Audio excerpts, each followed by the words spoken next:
National Geographic présente l'animal rare de la semaine, le gardien. Le gardien est une espèce bien peu connue qui ne se rencontre qu'en de très rares lieux.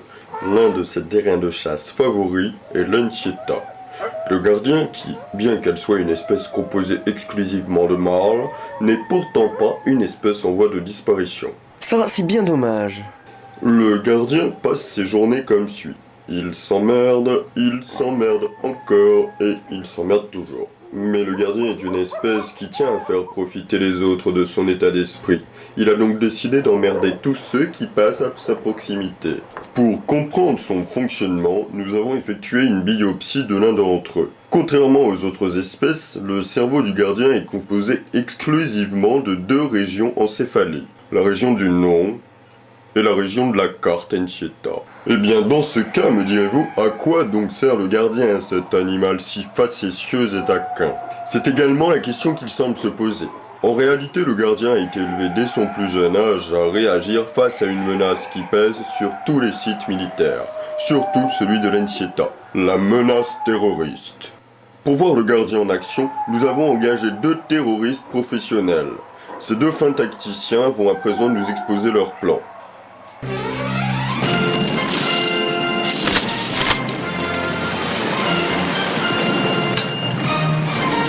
Pose cette arme, car Jean-Louis, c'est pas de ton âge. Pardon, car général. Prête attention, car Jean-Louis, car aujourd'hui, je vais te présenter une mission très difficile et délicate. Une mission qui n'est ni plus ni moins que l'infiltration d'un site à infiltrer. Je te trouve très dissipé aujourd'hui, car Jean-Louis. Très dissipé. Tu n'es pas digne de notre organisation, de notre confédération. Rappelle-toi qui nous sommes, car Jean-Louis. Rappelle-toi. Et qui nous sommes, hein? Qui nous sommes, hein? Qui sommes-nous? Mais qui? Qui? Nous sommes les terroristes, extrémistes, urbains de Brest. Le TEUB, car Jean-Louis. Attention. Allez, car Jean-Louis, une question facile pour te laisser une chance de te rattraper. Quelles sont les prérogatives d'infiltration d'un site à infiltrer? Je sais, c'est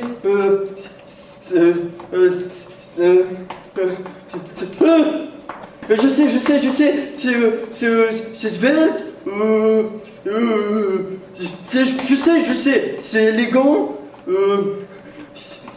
endurant. Très bien, car Jean-Louis. Oh, mais je sais pas, hein. Allez, car Jean-Louis, le dernier. Et tu sais très bien que c'est le plus important. Le xylophone, car Jean-Louis, le xylophone, ne l'oublie pas. Très important. Maintenant, car Jean-Louis, je vais passer à la présentation. Donc, car Jean-Louis, nous partirons du parking. 20h57, car Jean-Louis. Préparation. La préparation, car Jean-Louis, est ni plus ni moins que l'empilage de la tenue ad hoc. 20h58, car Jean-Louis, mise en route de la caméra fixe par l'un de nos cas partisans. 20h59, car Jean-Louis, manœuvre de diversion de la cible par un appel téléphonique d'un autre de nos cas partisans. 20h62, car Jean-Louis, départ du car commando d'élite. Tu auras la charge de la caméra embarquée, car Jean-Louis. 20h63, car Jean-Louis, je passe devant, je franchis la barrière avec la méthode qui va bien et surtout, prends garde à ton sexe. 20h64, car Jean-Louis, fin de la mission. Reconnaissance légère, exfiltration vers le Macardo. Des questions, car Jean-Louis? Et on peut aller au poisson rouge? Attention, car Jean-Louis, ne t'avise surtout pas de t'approcher de ce bassin, car même nos meilleurs druides guérisseurs ne pourront plus rien pour toi. Et pourquoi on va pas faire reconnaissance là-bas, hein, car général? Reconnaissance là-bas. Attention, malheureux, c'est là que l'ennemi stocke ses unités d'élite, ses formes d'intelligence, limitées, loupées par l'évolution. Car Jean-Louis, ne l'oublie jamais. Maintenant, car Jean-Louis, nous allons passer ni plus ni moins qu'à une petite séance de pratique. Hop, hop, hop.